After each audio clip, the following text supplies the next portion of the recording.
Hi, welcome to video. My name is Amber. It's another Mario video. Super Mario Galaxy 2 is a really good game. I considered it the peak of my video game experiences for years after I first played it. There were so many cool areas and missions that stuck with me over the years, but no part of the game has stuck with me more than Space Storm Galaxy. A galaxy that I think is legendary. For starters, I am going to give some background information about the game for those who may not be as familiar with it. That being said, if you are familiar with the game and you don't want to hear me talk about the basics of it, you can skip to the next chapter of the video, which is like around here on the timeline. Okay, they're gone. They're fucking nerds. So Super Mario Galaxy 2 has a similar story to most mainline Mario games.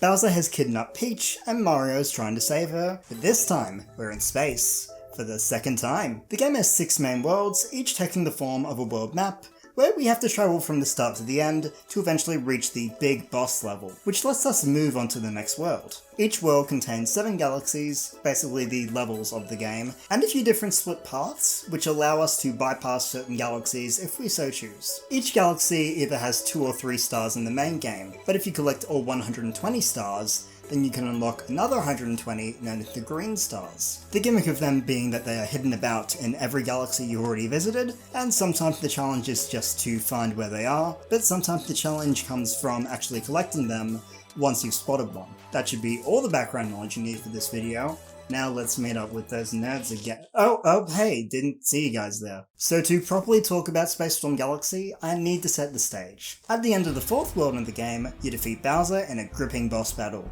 but he vanishes after telling us that he can't be stopped, which is definitely something that is correct when said by a video game antagonist. This is shortly followed by your companion Lubba saying that it looks like we got a bit banged up in the fight. Whether or not that's actually true, it's a small sign towards the fact that the game is starting to ramp up in difficulty quite a bit. The first 4 worlds, in my opinion, are not too difficult, all things considered, especially for me, who's been playing the game since 2010. That changes completely when we reach World 5, and the game knows it. The music feels really tense and deep when compared to the backing tracks of other worlds, and Lubba lets us know that things seem well protected. And he makes a joke about snacks that is really, really funny. Like I'm laughing about it right now. Once that's over, there's only one galaxy we can reach. Space Storm Galaxy. There's no getting around it. So we're met with this tense atmosphere, and this feeling that the game isn't going to be holding back. Does this galaxy live up to the hype? Well, I wouldn't be talking about it if it didn't. Straight away, I need to talk about the music here. It fits in perfectly with the vibe of the World 5 theme, making things feel deep and dangerous. You're in the depths of space, approaching the enemy base. Yo! Fighting against the odds to make it through. As for this first mission, we begin on these 2 spherical planets, and we're given pool stars to advance to the launch star and the next planet. It's a very quick refresher on how pool stars work, since they haven't really appeared much in this game prior to this. And also a sample of the type of thing we'll be seeing later in the mission. The next planet brings us into 2D movement on a long cylindrical tube. This type of planet has shown up quite a bit in previous missions, but in those cases there was not much danger, generally just moving platforms and a couple of enemies. This time, there's a cavalcade of electrical fences to deal with, as well as moving platforms, meaning that timing and precision are key in being able to get through unscathed. Once you get through that gauntlet, you're met with a bit of a different challenge, one that's fairly unique compared to how these missions usually go. We need to get to the inside of this planet, but there's no clear way in, the only entrance being blocked by this glass dome. The only way to destroy these domes are with bob-ombs. And there's one here, but it's below us. Now this isn't too hard of a puzzle, it's a Mario game after all. All you need to do is realize that the bob-omb will try to follow you around, which means you can lead them down this path, so that they blow up the dome. The game does also directly tell you what to do via this hint sign that you can choose to read, but to be fair, kids play this game, and around the time this was released, it wasn't like the Mario franchise was known for having big complex puzzles or anything. But still, it's pretty different to what we do in every other part of the game, and I appreciate that, and feel that the mission stands out as a result. After going through the Bombs path, we reached the final planet in this mission, featuring a ton of Topmen enemies, which were a notable enemy from the first game. They were a main feature in both Battle Rock Galaxy and Dreadnought Galaxy, both of which weren't quite my favourites personally, but stood out for having a deep space Armada style, instead of a usual Mario level theme. There's also more electricity, and some tricky terrain to traverse, totally. Once you get through that, there's the final section, a path of 4 stars over complete nothingness, with these cannons that shoot homing balls of electricity towards us, meaning that it's best to go quickly, but precisely. I always feel pressure at this point, with how much is going on that you have to keep an eye on. It's a pretty good challenge for the player. At the end, we see the star, surrounded by a moving circle of pool stars. It's what the start of the level was training us for. Good luck. While this isn't too tough if you act fast and with confidence, the fact that the electro balls are right on your tail means that one small mistake could mean failure. After grabbing the star, you're able to move on to the other galaxies in this world. And I want to point this out because I love how, after being restricted into doing this one mission, and experiencing such a fitting beginning to this world, you can go wherever you want. It's all open. Make your choice. There's no wrong answer except you, I hate you. But of course, there's more to this galaxy than just one star. If we go back in, we get to experience another mission, one that may seem familiar to fans of the first game. The music here, while still possessing the same energy, is different. In fact, it's the music used in Boy Base Galaxy from the first Mario Galaxy game.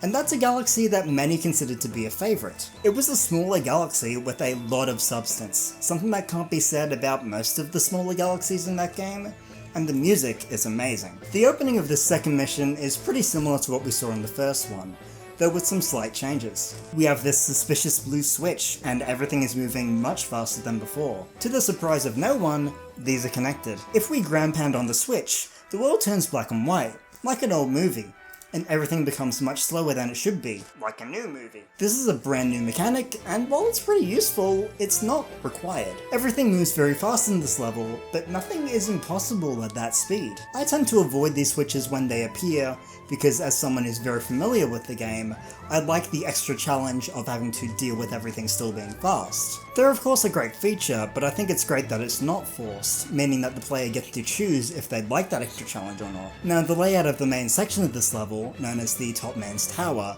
is pretty similar to Boy Base. However, there's a bit more danger here. For example, in the original game, there are these water cannons on the tower, which would shoot you back down to the bottom if you got caught by them. But in this game, if you get caught by these water cannons, you die. You do of course still get the slowdown switches in this section, so it could be worse. After that, you head up to the main section, where you're forced to deal with thwomps, fizzlets, spikes, and also a spring top man letting you access the final part of the level, like in the original. You're finally faced with this tough climb up, fighting against moving platforms that are moving quite fast. Once again, the switches are a big help, but even with them, it can be pretty tricky to actually get up here. There are a lot of small issues with timing that can get in your way. At the very top, you need to kill these 2 spiked top men, at which point you'll get another spring guy to help you reach the star. That being said, you can reach the star with a well-timed jump as well. That's another thing that really stands out to me here, with these switches being optional, and the level layout allowing for a few tricks to get high quickly. Speedruns and challenge runs of the star can be a ton of fun, way more varied compared to the normal experience. Now, those were the main 2 missions of this galaxy, but every galaxy also has an extra star of some kind. In the case of Space Storm Galaxy, there's a star that you can't access until you receive mail from a Guillermo asking you to come back and help him out. If you return to the galaxy and redo the first mission, as you approach the end of the final planet, you'll see that silver bitch standing there, waiting for you. He has only one thing in mind: Spike Thing. He wants one. Forever. All you have to do to make him happy is leave one back to him. Easier said than done. The Topman enemies move in slightly weird ways. They'll sometimes rush towards you, but outside of that they move sort of randomly and slowly. You can spin at them to push them in a certain direction, but if they hit electricity as they rebound, they'll die. So doing that can be risky. This can be tough to get right, but once you bring one of them over, you get a star. There are only 2 missions like this in the game, this one being the harder one, and this is a pretty fitting place for it. After all, this is an escort mission of sorts, something we sort of saw earlier with that Bob-omb section. Now those are the 3 main stars of the galaxy, but after we unlock the green stars, there are another 3 we get to experience. And while those are short, I feel like it's worth talking about them as well, especially since I feel that all 3 are pretty good. Some of the green stars in this game are in obvious places and are pretty easy to obtain, but I don't feel like any of these ones really fit that category. In fact, an interesting situation arises with these three, because going in order, each star is harder to find when compared to the previous, but is actually easier to obtain once you know where they are. Let's look at the first one, visible from the very beginning,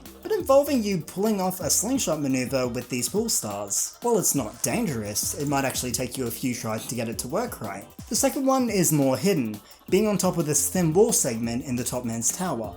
A slight bit precarious, but not super obvious at first. It's the middle ground between the first green star and the last one, which is also found around the top man's tower. Obtaining it is easy once you know where to look, but it might take you a while to figure out where that is. If you go into a first person view on the lower level, you may just spot it in the distance. Take a ride on one of these water bubbles and you'll get it easily. So the galaxy's slight progression with the green stars is just really fun to experience. And like with the main game, I feel like the green stars actually increase in difficulty a fair bit with this world as well. And once again, this is a great lead into that. So all in all, Space Storm Galaxy stands out to me as a legendary part of this game for many reasons. Each mission has a solid progression. We see a more difficult spin on a known type of planet, references to iconic parts of the first game, some cool spins on the normal gameplay loop, and of course, a killer soundtrack. But more than anything else, it's the place it has in this game. Getting this moment where you enter the world, everything feels tense, and then that tense feeling is heightened by Space Storm feels incredible. And knowing that what follows truly is a lot more difficult than what we've seen previously is fantastic.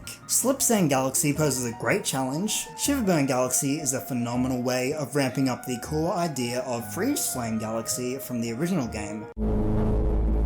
The fire. Boom Boom Galaxy is a quite difficult haunted level, and another one that I personally feel should be kept in high regard as well. Then we have Fleet Glide Galaxy, a really tough gauntlet that will have you go through with a Fluzzard, a bird thing, and all this building up to a final battle against Bowser Jr., followed by an insanely cool final world. Also, Upside Dizzy Galaxy is here.